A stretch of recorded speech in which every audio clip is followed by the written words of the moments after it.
दोस्तों वीडियो में आगे बढ़ने से पहले आपसे ये गुजारिश है, रियान फोटो से यूट्यूब चैनल आप सब्सक्राइब कर लें ताकि आपको ऐसी अपडेटेड वीडियोस और जॉब्स की कंफर्म जॉब्स की इन्फॉर्मेशन मिलती रहे। ठीक है, उम्मीद है आप हमें सब्सक्राइब करके हमें सपोर्ट करेंगे और हमारी वीडियोस को लाइक करेंगे। बिस्मिल्लाहिर्रहमानिर्रहीम, खुश आमदीद करते हैं हमारे यूट्यूब चैनल पर। आज का जो हमारा चैप्टर है, chapter number 8, work, power and energy. तो इस चैप्टर के अहम तरीन क्वेश्चन मैं आप लोगों के साथ शेयर करूंगा। आपने वीडियो को पूरा देखना है। और काफ़ी जो मेरे प्रीवियस जो वीडियोस हैं उसमें आप लोग जो है वीडियोस को पूरा नहीं देख रहे, तो मैं आपसे पूछना चाहूँगा कि आप मुझे कमेंट्स के थ्रू बता सकते हैं कि आपको मेरी वीडियोस जो हैं कितने परसेंटेज जो है वो समझ आती हैं, और मुझे इन वीडियोस में क्या करना चाहिए, क्या डेवलपमेंट करनी चाहिए जो आप लोग आसानी से समझ सको। तो बिना टाइम ज़ाया किए शुरू करेंगे क्वेश्चन नंबर 1 से। क्वेश्चन नंबर 1 है the SI unit of work is, तो इसका आंसर है जूल। क्वेश्चन नंबर 2 है the SI unit of power is, तो इसका आंसर है वाट। एसआई यूनिट जो है पावर का वो वाट है। क्वेश्चन नंबर 3 है इज एनर्जी इज वेक्टर और स्केलर, तो आइए इसका आंसर देखते हैं। आंसर है scalar quantity.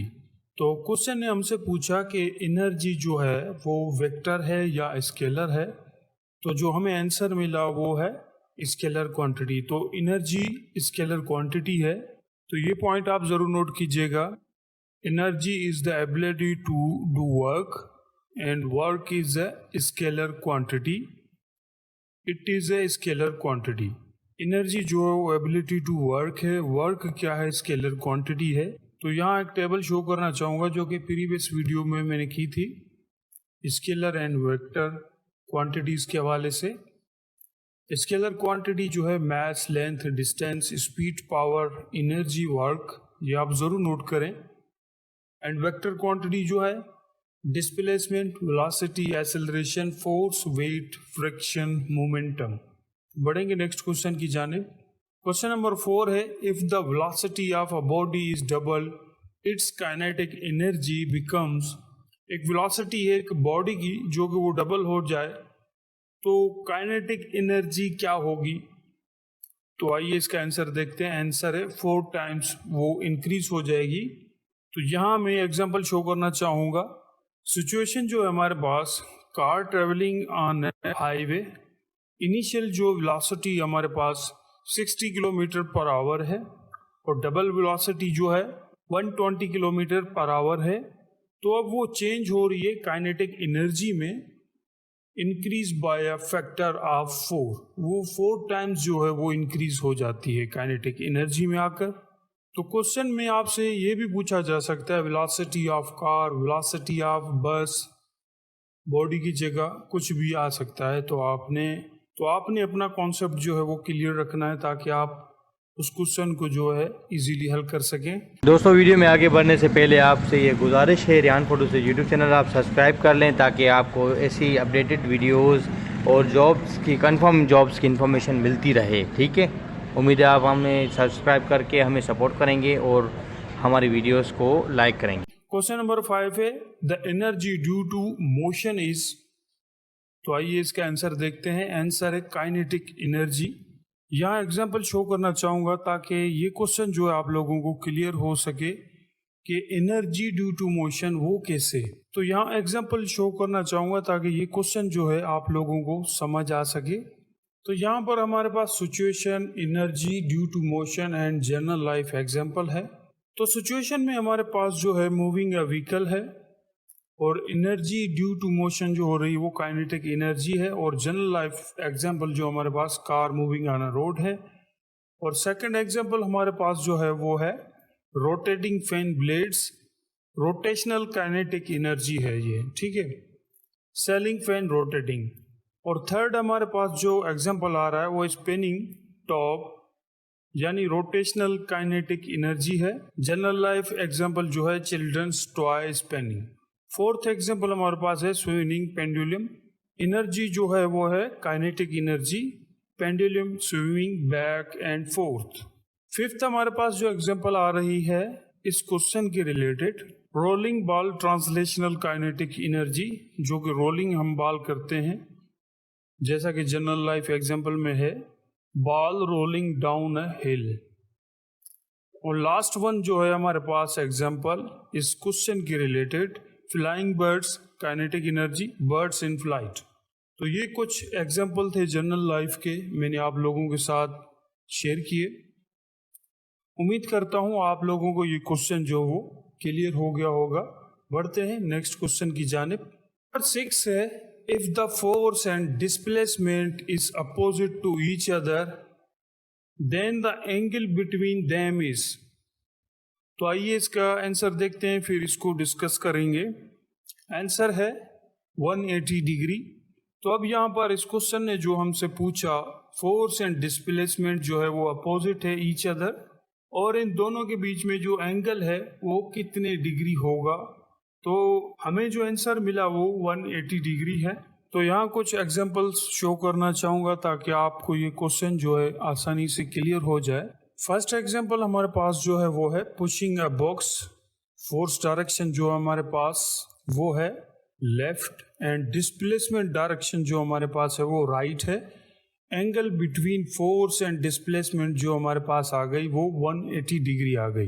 And second example जो हमारे पास वो मौजूद है इस क्वेश्चन के रिलेटेड, पुलिंग अ रोप, और उसकी फोर्स डायरेक्शन जो है अपसाइड है एंड डिस्प्लेसमेंट डायरेक्शन जो है वो डाउन है। तो इसका एंगल जो हुआ 180 डिग्री हुआ।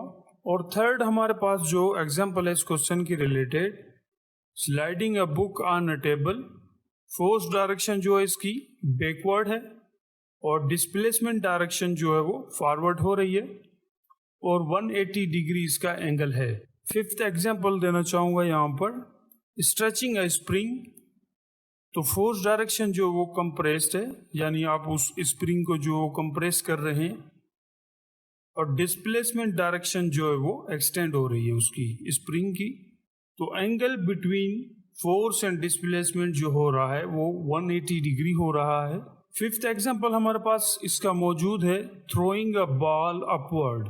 तो फोर्स डायरेक्शन जो है वो डाउनवर्ड की तरफ बॉल जो है वो आ रहा है, और डिस्प्लेसमेंट डायरेक्शन जो है वो अपवर्ड की तरफ है, उसका एंगल है 180 डिग्री। सिक्स्थ नंबर एग्जांपल यहाँ पर देना चाहूँगा इस क्वेश्चन के related, moving a chair backward. Force of direction जो है वो फॉरवर्ड हो रही है और डिस्प्लेसमेंट जो डायरेक्शन है वो बैकवर्ड हो रही है। तो इसका angle between force and displacement 180 degree है। सेवेंथ एग्जांपल यहाँ पर देना चाहूँगा इस क्वेश्चन के रिलेटेड, क्लोजिंग अ डोर। जैसे आप कोई डोर है वो क्लोज कर रहे हैं, फोर्स डायरेक्शन जो है वो ओपन है और डिस्प्लेसमेंट जो डायरेक्शन है वो क्लोज है, यानी पहले वो ओपन था, आपने उसको क्लोज कर दिया, तो फोर्स जो लगी वो ओपन डोर पर लगी, तभी वो क्लोज हुआ ना। तो angle between force and displacement इसका भी 180 डिग्री। तो आठवां एग्जांपल हमारे पास जो मौजूद है, wind pushing against a flag. तो फोर्स ऑफ डायरेक्शन जो हो रही है वो लेफ्ट साइड हो रही है और डिस्प्लेसमेंट डायरेक्शन जो हमारे पास हुई वो राइट हुई, तो इसका एंगल जो है 180 डिग्री होगा। और लास्ट एग्जांपल है, applying brake on a bicycle. Bicycle जो है वो फॉरवर्ड चल रही थी, फोर्स ऑफ डायरेक्शन जो है वो फॉरवर्ड है और डिस्प्लेसमेंट डायरेक्शन जो बैकवर्ड है, तो इसका angle between force and displacement 180 degree होगा। तो उम्मीद करता हूँ आप लोगों को ये क्वेश्चन जो है क्लियर हो गया होगा, क्योंकि इसमें काफ़ी सारे मैंने आप लोगों के साथ जनरल लाइफ एग्जांपल्स शेयर किए विथ रिलेटेड दिस क्वेश्चन। तो बढ़ते हैं नेक्स्ट क्वेश्चन की जानिब। क्वेश्चन नंबर 7 है, the energy stored is a stretched spring is called.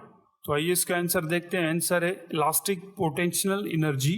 तो ये पिक्चर जो है आपके लिए बेस्ट एग्जांपल है, व्हेन कंप्रेस्ड और स्ट्रेच्ड अ spring gain elastic potential energy. जैसा कि एक स्प्रिंग है वो स्टैटिक पोजीशन में, आप उसको कंप्रेस कर रहे हैं या फिर स्ट्रेच कर रहे हैं, खींच रहे हैं यानी, तो इन दोनों में जो एनर्जी स्टोर है वो इलास्टिक पोटेंशियल एनर्जी स्टोर है।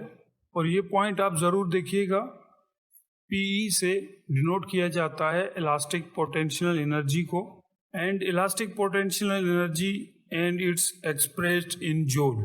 तो बढ़ेंगे नेक्स्ट क्वेश्चन की। दोस्तों वीडियो में आगे बढ़ने से पहले आपसे ये गुजारिश है, रियान फोटो से यूट्यूब चैनल आप सब्सक्राइब कर लें ताकि आपको ऐसी अपडेटेड वीडियोस और जॉब्स की कंफर्म जॉब्स की इन्फॉर्मेशन मिलती रहे। ठीक है, उम्मीद है आप हमें सब्सक्राइब करके हमें सपोर्ट करेंगे और हमारी वीडियोस को लाइक करेंगे। जानिब क्वेश्चन नंबर 8 है, if the force is in the same direction as the displacement the work is, तो आइए इसका आंसर देखते हैं। आंसर है पॉजिटिव। क्वेश्चन में हमसे पूछा गया फोर्स जो है एक सेम डायरेक्शन में एज द डिस्प्लेसमेंट, यानी कि फोर्स की भी एक ही डायरेक्शन है और डिस्प्लेसमेंट की भी एक ही डायरेक्शन है। तो जो हमें आंसर मिला, जो वर्क हमें मिला वो है पॉजिटिव। तो यहाँ एग्जांपल शो करना चाहूँगा ताकि आपको ये क्वेश्चन जो है आसानी से क्लियर हो सके। Pushing a car, force direction, यहाँ पर फोर्स ऑफ डायरेक्शन की बात कर रही है, यानी कि कौन सी डायरेक्शन में जो है वो फोर्स लग रही है। तो यहाँ पर फोर्स जो है वो फॉरवर्ड हो रही है और डिस्प्लेसमेंट डायरेक्शन है वो भी फॉरवर्ड हो रही है, तो वर्क डन पॉजिटिव होगा। और सेकंड जो एग्जांपल हमारे पास है, पुलिंग अ सूटकेस अपवर्ड, फोर्स डायरेक्शन जो है वो अपवर्ड हो रही है, तो डिस्प्लेसमेंट डायरेक्शन भी अपवर्ड ही हो रही है, तो वर्क डन है वो पॉजिटिव है। और थर्ड वन एग्जांपल जो हमारे पास मौजूद है, लिफ्टिंग अ वेट, मिसाल की बात है किसी बिल्डिंग के ऊपर जो एक क्रेन मौजूद है वो नीचे से कोई वेट उठाकर अपवर्ड की तरफ लेके जा रही है, जैसा कि यहाँ पर मौजूद है फोर्स डायरेक्शन, और उसकी जो डिस्प्लेसमेंट डायरेक्शन है वो भी अपवर्ड है, तो वर्क डन जो होगा वो पॉजिटिव होगा। रनिंग डाउन हिल, किसी पहाड़ से आप नीचे आ रहे हैं तो फोर्स डायरेक्शन जो है वो डाउनवर्ड है और डिस्प्लेसमेंट डायरेक्शन जो है वो डाउनवर्ड है, तो वर्क डन जो है हमारे पास पॉजिटिव है। तो लास्ट एग्जांपल जो हमारे पास मौजूद है, विंड ब्लोइंग अ साइल, जैसा कि आपने मूवीज में अक्सर देखा होगा, पानी वाले जो जहाज होते थे पहले वो हवा के थ्रू, विंड के थ्रू चलते थे, पर्दे उसके ऊपर बड़े बड़े होते थे, तो जैसे ही वो हवा जो है पर्दों को टकराती थी तो वो जहाज जो है आगे की तरफ मूव होता था। तो यहाँ पर वही बात कर रहा है, जो फोर्स डायरेक्शन जो है वो फॉरवर्ड हो रही है और डिस्प्लेसमेंट डायरेक्शन जो है वो फॉरवर्ड हो रही है, तो वर्क डन जो हुआ वो पॉजिटिव हुआ। और यहाँ पर जो है वर्क, फोर्स एंड डिस्प्लेसमेंट का फार्मूला आप ज़रूर नोट कीजिएगा, WF.D, ये आप अपने पास जो है वो लिख लें। तो बढ़ते हैं नेक्स्ट क्वेश्चन की जानिब। क्वेश्चन नंबर 9 है, if the force is opposite to the displacement the work is, तो क्वेश्चन में हमसे पूछा गया अगर फोर्स वो अपोजिट हो जाए डिस्प्लेसमेंट के तो वो वर्क क्या होगा।